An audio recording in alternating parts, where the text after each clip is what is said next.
Starting on this journey, I was uncertain as the experience I was going to have. I had never stepped into an Indianapolis school, but I knew that it would be a little different than the ones I had back home.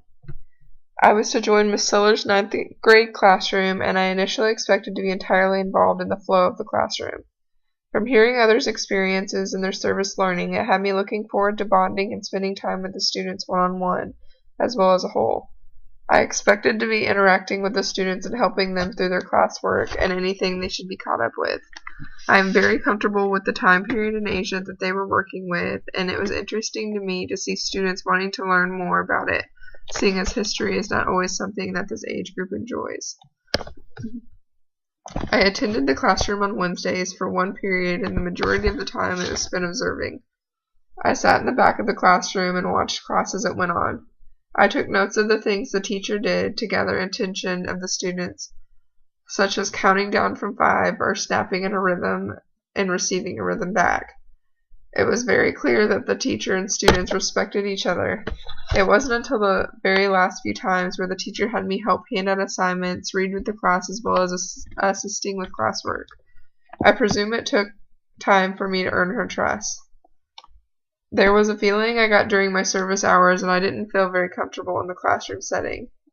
Halfway through, I began helping out in the Learning Center with students needing extra help with their homework, and I assisted by proofreading papers, helping with science, math, and as well as history. From this, I was really astonished at how much assistance these students really needed outside of the classroom. Simple math problems seemed to be an issue, and this was actually the part of my day I enjoyed going to. Once the children began remembering things on their own, they had the confidence to try harder problems and felt more confident in themselves in general. It was very easy for me to bond and understand where these students were coming from in their outside of school life, because I had a very hard time reading as a child, and only through tutoring did I overcome that.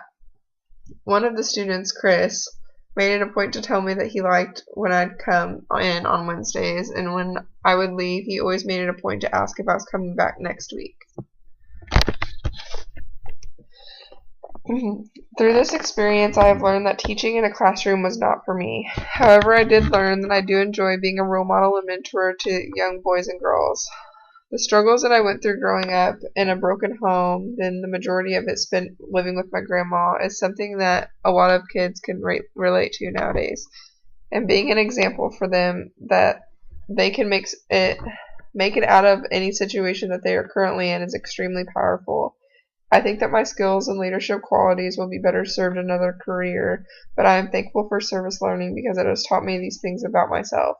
And I hope to continue working in the Learning Center at Crispus Attucks, helping these students achieve their potential by giving them my undivided attention.